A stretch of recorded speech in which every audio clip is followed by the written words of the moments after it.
તું કે ઈ એડ્રેસમાં વાંધો નહીં. અને રૂબરૂ અને પૈસા અહીંયા ઓકે કહો ઓકે. એને કે તારે કઈ પાર્સલ નથી મોકલવું, કોઈને કઈ દેવા નથી, આમ પૈસા ને આમ વસ્તુ. વાંધો નહીં કેવું ફોટા પેલા મંગાવું બરોબર.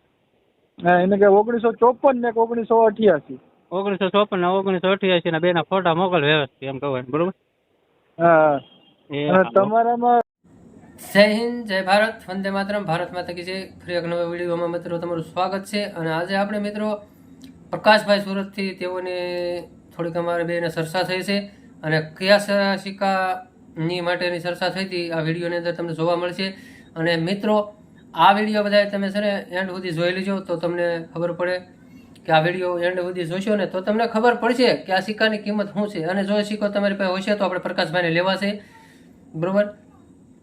તો મિત્રો આની અંદર અમારે પ્રકાશભાઈને વાતચીત થઈ છે. પ્રકાશભાઈ ડીલર સુરતથી છે, તેઓની યારે મારે વાતચીત થઈ છે ને એક વિડીયો આપણે તે પહેલાં પ્રકાશભાઈનો મૂકેલો છે.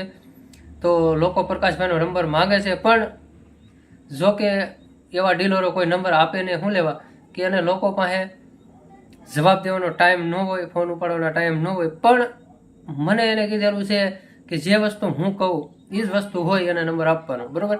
તો ઓલરેડી મિત્રો આની અંદર સિક્કા છે એ બહુ ઝાઝી કિંમતના નથી. એ સિક્કા આપણે ભાઈ એક ભાઈની પાસે છે, તેઓની યારે વાતચીત થઈ છે અને તેઓ જો હા પાડે તો એ સિક્કાની ડીલ થવાની છે. પણ એ સામાવાળા વ્યક્તિને જો ગળે ઉતરે તો, નકર આમાં મિત્રો કેવું હોય ખબર કે તમને જે ફ્રોડ લોકો હોય ને એને લાખો રૂપિયા બતાવ્યા હોય, પછી આ હાસા ડીલરો તમારે 2-3 હજારમાં માંગે ને તમે નથી વેચતા.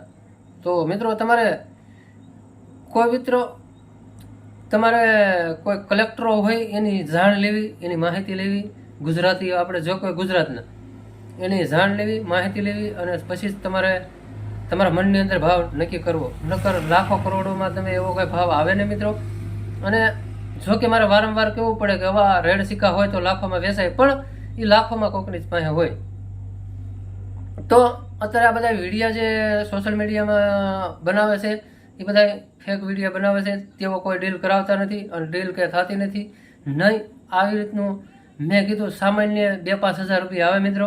અને આની અંદર પ્રકાશભાઈએ સિક્કા માંગ્યા છે 2, એવોનો ભાવ તો તમને મારા 2 ભાઈને વાતચીત થઈ એમાં જ મળશે. અને જો કે તમારી પાસે અમુક જે પ્રકાશભાઈને જે જોઈએ છે એવું હોય તો મારો કોન્ટેક્ટ નંબર વિડીયોની એન્ડમાં તમે આપેલો છે, એમાંથી નંબર લઈ મારો કોન્ટેક્ટ કરજો અને મારામાં ફોટા નાખજો. આપણે પ્રકાશભાઈને ફોટા નાખશું. અને રિયલ બાયર પ્રકાશભાઈ છે, એવા કોઈ ફેક બાયર નથી. અને એવું કોઈ તમને પાવલી પણ માંગવામાં નહીં આવે. અને નામ દઈને કોક માંગે તો આપતા નહીં. હું તો ઓલરેડી વિડીયોની અંદર કહું છું, એક પણ પાવલી કોઈને આપતા નહીં. ક્યાંય બી હિન્દી લોકો હોય, ગુજરાતી હોય, હિન્દી હોય, પણ ફ્રોડથી સાવધાન રહેવું મિત્રો. આ બધા અત્યારે 100% ફ્રોડ છે. પૈસા માંગે એ બધા ફ્રોડ જ છે 100%.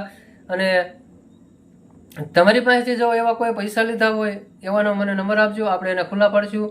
એ આપણે યુટ્યુબની અંદર આવું હું પણ કામ કરું છું જનતા જાગૃત માટે કે ભાઈ માણસોને જનતા જાગો, આવું કાંઈ ફ્રોડમાં ન આવો, લાલચમાં ન આવો. કોઈ આપણને સોનાની બજાર, સોનાની દુકાન સોનીની હોય ને સોનું જ વેચાય છે, પિત્તળનો કાંઈ આવે નહીં. એની ઘણે મિત્રો આપણે સિક્કા છે, સિક્કાની જે કંઈ કિંમત રેડ હોય એ જ આવે, બાકી લાખો કરોડો રૂપિયા ન આવે મિત્રો. તમારા સિક્કા રૂપિયાનો સિક્કો હોય તો 100 રૂપિયા સુધીનો હોય, 50 રૂપિયા સુધીનો હોય, પણ વેલ્યુબેન કોઈન હોય, કલેક્ટરને ખબર હોય, જે મિન્ટ હોય જોતી હોય એ મિન્ટ હોવી જોઈએ. તો વિડીયો આપણે બહુ લાંબો બની જાય એટલે જાજી હું ચર્ચા નથી કરતો. અને આપણું મારું ને પ્રકાશભાઈ ડીલરનું કોલ રેકોર્ડિંગ સાંભળો, તમને માહિતી મળે કયા સિક્કાને કેવો રેટ છે. તમારી પાસે હોય તો આપણો કોન્ટેક્ટ નંબર આપેલો છે બરોબર. હું એમ કહ્યું ફોટા નાખો તો હું એમ કહું ફોટા નાખો એ ભાઈને મોકલી. હમણાં તમને ઓલો જુનાગઢથી કોઈનો ફોન આવ્યો હતો. હા મેં ભાઈ કંઈક 2 ફોટા જોયા હતા મેં. હા હા 1 રૂપિયાના 2 સિક્કા છે, એક 1988 છે, એક 1954 છે. હા હા હેલો. હા હા બોલો ને, પૂછી દો એને. એને કે કેટલામાં દેવાના છે? એક 1988. હા, ને એક 1954 નો છે ને. 1954 અને શેમાં છે? ઓલો જાડો આવે એમાં ના ના ઓલો ઓલો આવે ને જી ઓલો પેલો છે આપણે એક રિપબ્લિક છે ને એક બ્રિટિશ છે. બ્રિટિશ નો રિપબ્લિક. હા 1 રૂપિયાની એટલે એટલી બધી કઈ કિંમત નથી પણ આપણે લઈએ એમ. હા એ તો આપણે ઓનલાઈન હું કારણ કે આપણે એને કંઈક કરીએ એમ. ને જુનાગઢ મારા બાજુમાં થાય તો હું તો કદાચ તમારે હાથું છે ત્યાં અમારે એક સમજ છે એમ તો એને પેલા એને ફોન કરીને કહેજો કે પેલા એ બેના ખાલી ફોટા મોકલે બે સાઈડ ને. હા એકની કિંમત છે 1954 છે ને. હા એની 2000 રૂપિયા કિંમત છે ને ઓલાની 500 રૂપિયા છે. હા એ તો તમારે લઈ લેવાય જો કોઈ તો એમાં શું થાય ઘર વેલ્યુ વધે. વેલ્યુ વધવાની ભાઈ કન્ડિશન પ્રમાણે કિંમત હોય. આગળ 1954 નો 99 હોય ને ભાઈ હા કન્ડિશન નો તો એના 5-6000 રૂપિયા આવે.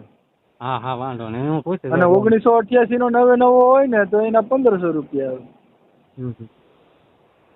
આપણે તો જે આવું કઈ જો એ માર્કેટમાં જે હાલતું હોય એ પ્રમાણે એને ભાવ દેવાનો. અને એ ભાઈ કલેક્ટર જ છે. એવું છે? હેલો હા ભાઈ કલેક્ટર છે.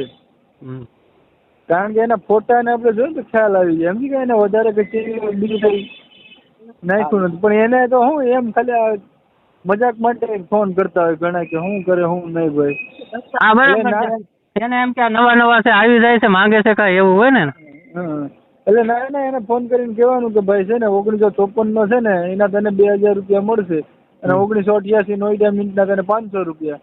તો 2500 રૂપિયામાં જો તારે દેવાના હોય બે સિક્કા તો ત્યાં આવીને માણા લઈ જાય. વાંધો નહીં બરાબર. રૂબરૂ તને ત્યાં માણા આવીને લઈ જાય તું કે એડ્રેસમાં. વાંધો નહીં. અને રૂબરૂ તને પૈસા અહીંયા. ઓકે તો એને કે તારે કઈ પાર્સલ નથી મોકલવું કોઈને કઈ દેવા નથી. આમ પૈસા ને આમ વસ્તુ. વાંધો નહીં. કેવું ફોટા પેલા મંગાવું બરોબર. હા એને કે 1954 ને 1988. 1954 ને 1988 ના બેના ફોટા મોકલ વ્યવસ્થિત એમ કહું બરોબર. હા અને તમારામાં કોક ઓલો 1983 હૈદરાબાદ નો રૂપિયો કોક કહેતું હતું. કોણ કહેતું હતું? 1983 નો હૈદરાબાદ છે પણ એને કઈ મિન્ટ હરકી દેખાતી નથી. હા એને મિન્ટ હરકી નથી દેખાતી. કાંક આમ ટીપેલું લાગે છે. મેં એનો ફોટો જોયો તો સ્ટાર બનાવ્યો હોય ટીપીને કાંક એવું ટાઈપનું છે. હાલો હા એના ઓલા કાંક એના હાથે બનાવેલો એવું લાગે છે કાંક ટીપી. ના એવું જ વાંધો આવે. ઈ જ વાંધો આવે. સમજી ગયા? હા વાંધો બધો ઈ જ આવે છે. બાકી કઈ નથી આવતો. બાકી સિક્કા તો ઓલા ભાઈ ને ઓલા ઓગળભાઈ ને ફોન આવ્યો હતો. વેરાવળ આવવાના છે. તમે નંબર આપેલા હતા ને. હા ઈ ભાઈ માણસ રેડી છે. હા એ તો એ વાત હશે છે. એટલે તમે કીધું મેં તમને પૂછીને રાખ્યા. ઈ રેડી. એ તો હું રૂબરૂ આવી જાય. હું તો વધારે સારું દિવાળી ઉપર આવું છું. બરાબર. હા મેં કીધું મારે હું ખરીદી કરવાની જ છે 1,00,000-2 લાખ ને જે કઈ હોય એ. બરાબર. મારી પાસે માલ તો છે પણ હું બધા તમે રૂબરૂ આવો તો વધારે સારું પડે. સમજી ગયા? હા એ વાત હશે. પાર્સલમાં મારે પૈસા નાખવા ને પછી તમે મને વસ્તુ નાખો ન નાખો એની ગેરંટી હું. અને તમે વસ્તુ નાખી દો ને હું પૈસા નાખું ન નાખો એની ગેરંટી હું. એ વાત હાચી છે ને ભાઈ. બે નું કરવું પડે ને. ગમે જે વસ્તુ રૂબરૂમાં થાય. અને આવો જો કોઈનો માલ વેચાય તો બધાને ખબર પડે ને કે ભાઈ આ રીતનો હોય તો આ રીતનો ભાવ વેચાય. હા બરોબર. એટલે પાછા બીજા વ્યવસ્થિત ફોટા બે બાજુના મોકલે પછી તમારે એને ફોન કરીને કોલ રેકોર્ડિંગ કરીને કહેવાનું કે ભાઈ જો આના એટલા આવે આના એટલા આવે. આ સુરત વાળા ભાઈ મને આના એટલી મંગાવ્યા છે. જો તારે વેચવા હોય તો તને ત્યાંથી માલ લઈ જાય રૂબરૂ અને ત્યાં પૈસા તને દઈ દે. બરોબર. વરમાં કઈ શેરછાડી નહીં કરવાની. વસ્તુ હોય એ ઓકે જ રાખવાની એમ. 1000 ની હોય કે 50,000 ની હોય કે 500 રૂપિયાની. હા જે વસ્તુ જે રીતના તારી પાસે એ પોઝિશનમાં દઈ દેવાની. વાત પૂરી. હા બરોબર. આમ વસ્તુ ને આમ પૈસા. ક્યાંય કોઈને ક્યાંય જવાનું નથી. જેની પાસે વસ્તુ હોય ને એને હું ઘેર આવીને લઈ જાઉં. બરોબર. હા કેશ ટુ કેશ પૈસા એમ 1 રૂપિયા બાકી નહીં. બરોબર. પણ વસ્તુ ઓરિજિનલ હોવી જોઈએ. એ તો એવું જોઈએ ને ભાઈ. અત્યારે નગરમાં બધું ખોટું હાલે સાચું હાલે એવું છે બધું. 1982 નો 1 રૂપિયો લીધો છે. હા 15,000 રૂપિયામાં લીધો છે. ફાઇન કન્ડિશન નો હતો. બરોબર. એટલે એવા સિક્કા હોય ને તો આપણે વિષય આપીએ. કન્ડિશન સારી હોય તો પછી આપીએ. કન્ડિશન નો ખ્યાલ હોય બધું. હા એ વાત છે. દેખાય કેવો છે ચોખ્ખો છે કેવો છે બધી વસ્તુ. આપણે પેન્ટ લેવા જાય 500 રૂપિયાનો તો જોઈએ તો ખરી. જોઈને લે ને ભાઈ. પેન્ટ ગમે ખરીદી કરે માણસ જોવે તો ખરું જ ને. તો એને 50-10-20 હજારની વસ્તુ હોય તો માણસ ચેક તો કરે ને. ચેક કરે. હા 2-3 હજારની વસ્તુ હોય તો ગમે 1 રૂપિયાના તમને કોઈ 2000 આપે તો આ લોકોને ઓછા થતા હોય, સમજી ગયા? હવે એને ઓછા જ લાગે ભાઈ એને, કારણ કે પેલા ફ્રોડ લોકોએ લાખો બતાવ્યો હોય એને. હવે આપણે એને 2 રૂપિયા જ છે, બરાબર છે, 2 રૂપિયાના આપણે એને 2500 રૂપિયા દેવાના છે. તો તમે એને કહેજો, તમે જોઈજો તમને શું જવાબ આપે ઈ. બરોબર. આ ચોખ્ખી વાત છે ને, ખાલી આપણે 2 જ રૂપિયા જોઈએ છે. હા ઈ પાછો ઓલો 1 રૂપિયા તો હાલતોય નથી. હમ. હવે તો બ્રિટિશના તો કઈ હાલતા નથી, ગલ્લે તમે લઈને જાવ તો. ના આ ઓલો છે એ કદાચ હાલે હાલો તો આપણે એને 2 ના 2500 રૂપિયા આપીએ તો એ તમને શું કહે મને કહેજો, આ પાડે તો આપણે લઈ આવીશું. વાંધો ના લો. અને પણ કોલ રેકોર્ડ કરજો અને પાછો મૂકજો, બરાબર? એટલે ક્યાંય બીજા માણસોને ખ્યાલ આવે કે ભાઈ કઈ રીતનો માલ વેચાય. ઓકે ઓકે ચડાવું કાલે હાલો. બરાબર? જુનાગઢ વાળો છે ઈ ભાઈ, કોક તમારા જોઈ લીજો, ફોટા નાખેલા છે ઈ. હા હા એ મને નંબર હું બધાને રાખું જ છું ભાઈ. હા, એટલે એને કોલ કરીને પછી કાલ ચડાવો, પછી હું તમને કાલ પાછો નિરાતે હાંજકનો ફોન કરું. ઓકે ભાઈ.